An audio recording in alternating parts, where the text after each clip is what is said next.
Hey everybody, it's your best friend Jim up here in cloudy, gloomy, overcast, but still beautiful Upper East Tennessee. Got my little dog Rose here, and we just got up a few minutes ago. Worked nights last night, had a pretty good night. Had some weird stuff happen last night, but I ain't gonna go into that. Hope everybody's having a good weekend. It looks like we all survived the worldwide day of jihad and day of rage, although there were a few incidents. Angry Prepper did a good live stream yesterday from the protests up in New York. But they're still protesting today. I think France has got the worst of the protest. There was a school teacher attacked over there, and I saw where they've evacuated the Louvre and the Versailles Palace. Due to bomb threats, they've activated 7,500 troops to help maintain order. There's a big protest in London going on right now. So, I don't know. I don't think if they're going to do something like that, that it would be announced for everybody to be on their edge. So it's best to be vigilant anyway, but be extra vigilant right now when you're out and about or at your home. Gotta have my coffee. So that's my 2 cents, just to stay on extra high alert when you're doing your normal daily stuff. Have your self-defense tools on you or on your person or handy. And I saw an interesting thing in the news where Henry Kissinger said that Europe had taken too many immigrants, illegal immigrants. I'm not going to call them immigrants or illegals. Well, what do you think's happened over here? So, it's a bad situation. It looks like the ground invasion is imminent at Gaza. So, I saw a video yesterday and it was just sad and pathetic where they were crying about this baby that had been killed during the airstrikes. It was run down, and you could tell, a third grader, second grader could tell that they were holding a doll and been splattered with something to make it look like a blood. Pathetic.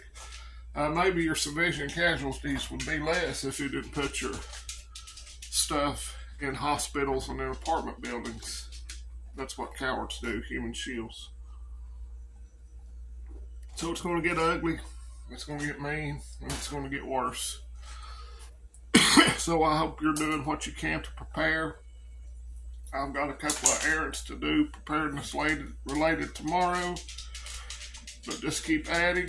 I put away about 25 pounds of food this week, excuse me, for long-term storage. So I know that isn't much, but if you do that pretty regularly, it really adds up fast. So get all the food that you can get, because it's never going to be any cheaper than it is right now. And that's sad to say, as high as food is. Make sure you have water. I have cases of water. I have my tote out there filled up with about 250 to 275 gallons. I have ways to purify water. I have my big Berkey sitting right there. I have mini Sawyers. And I've got life straws somewhere. I can't remember where I put them. They're at my ex's place. Make sure you have first aid equipment, over-the-counter medications, vitamins. Make sure you have a way for backup power. Over where my kids stay most of the time, I bought a dual fuel generator, and they have that. Here I have my solar generator or solar battery. I have a 160 watt panel. It's a Delta EcoFlow that I got with it. I bought this 100 watt panel. Still haven't got it out and played with it. Make sure you have a way to defend all your preps. I have several options and backups for them. So that's all I wanted to talk about today. It doesn't do you any good to have a whole lot of preps if you have no way to make sure that nobody can just walk right in and take it. So everything goes hand in hand, lockstep. So we'll see what happens in the Middle East.